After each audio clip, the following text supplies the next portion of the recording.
Welcome to the Mum CEO podcast. I'm your host, Esther Roach. Join me as we explore the dynamic intersection of motherhood and entrepreneurship. From the challenges to the triumphs, we're here to unravel it all. Get ready for insightful conversations, practical wisdom, and a whole lot of inspiration. Let's embark on this empowering journey together.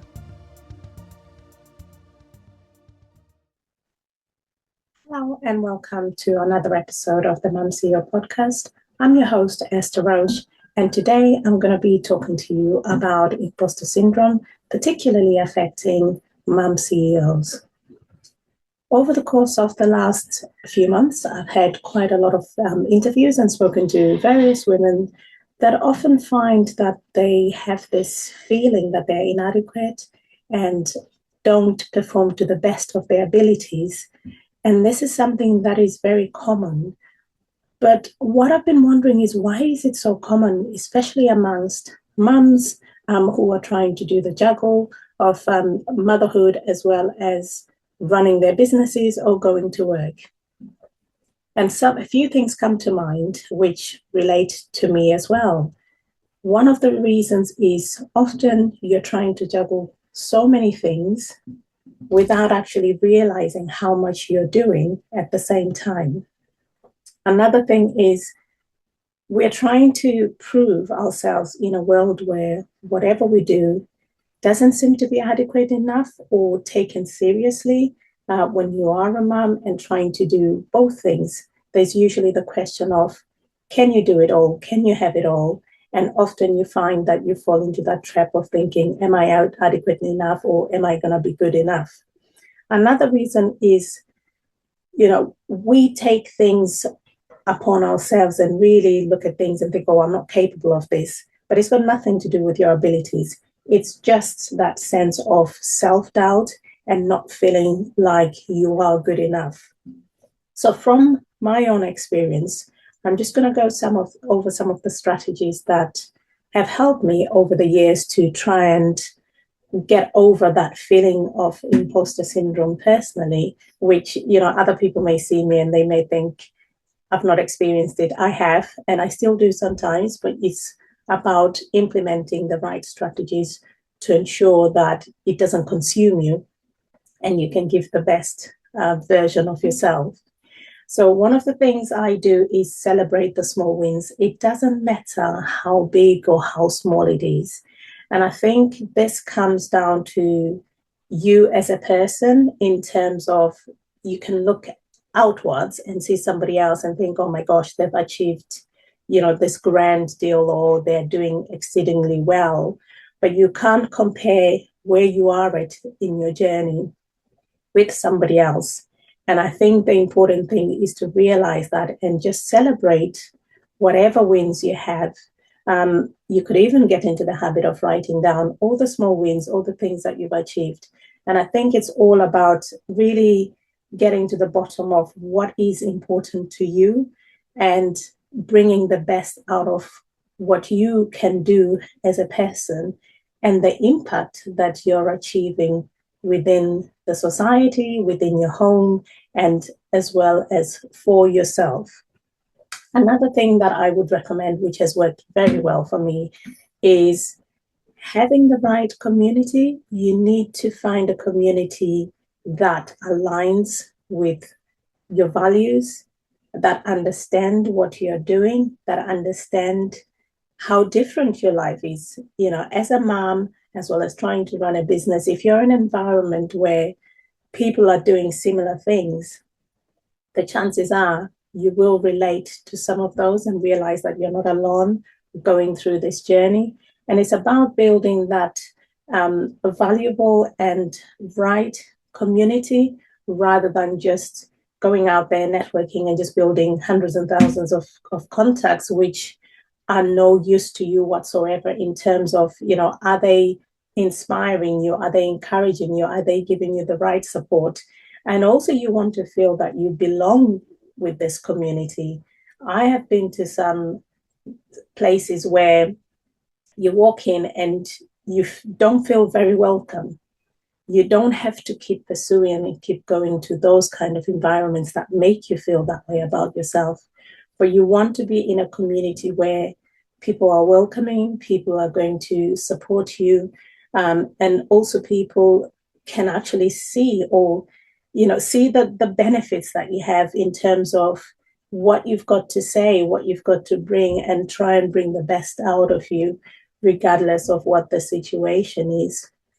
Another thing I would also say is with regards to community, I've done so many things, not because of my own know-how, but because I've been connected and introduced to the relevant people, networks, as well as organizations that have really helped me and propelled me in the things that I do. I wouldn't be able to do it all by myself. So if you're somebody that doubts the benefits or the advantages of having a community of like-minded people, then perhaps it's worth revisiting and sort of starting slowly. But the best thing I would say is ensure that you feel comfortable in that particular community, in that space that you're in. And I think, one of the things I had when I first, when I moved out of my dental career, well, I'm still in the dental career, but when I ventured into the skincare industry, in my head, I felt like I had to turn up as this professional businesswoman.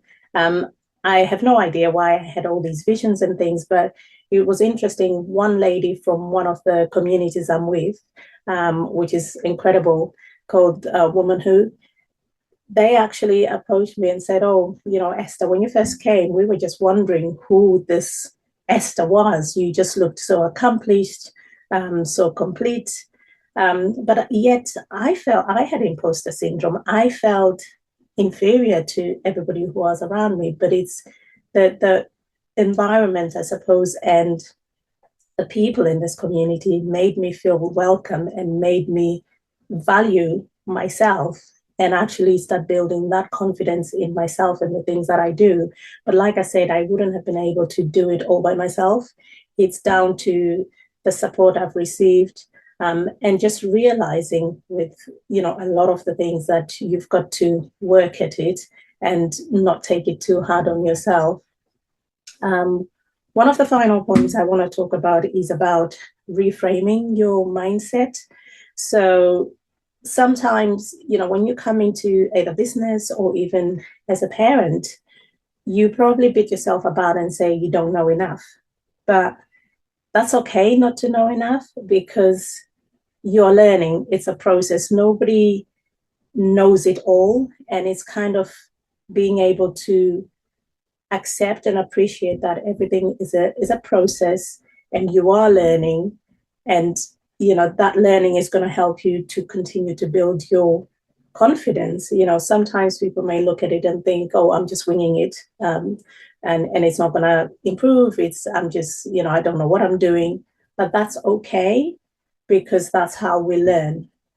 When we become mums, you're not equipped. You don't know what this human being you've brought into the world is going to be like. You don't know what their sleeping patterns are going to be like. You don't know what their eating habits are going to be like. And it's all part of the process that you begin to learn about, the small baby, how to feed them, how to care for them. But equally as important, you're also, your body is going through so many changes that you've got to learn certain things, and just, your taste buds are changing, for instance, your body is changing. But that's all part of, part of being a mom, and the beauty of this evolving, basically, if you like. And you are learning. It's not something that you already think, "Oh, I already know this and it's going to work like this," because there's no formula. I'm a mom of 5, and every single one of my pregnancies has not been the same. My children are not the same. They're all individuals in their own right. And it's really important to just realize that just because so-and-so experienced a particular thing is going to happen to you exactly, because we're different and we don't know how it's going to be. So it's actually okay to just go through that process, learn, and just keep improving and keep developing. And I think that's the most important thing you can do for yourself. one of the things I also want to leave you with today is just making sure that you do take that time to look after yourself. As much as we have all the things going on and we're trying to juggle this, that, and the other, it's equally as important to look after yourself and not feel bad that you're taking that little bit of time for yourself.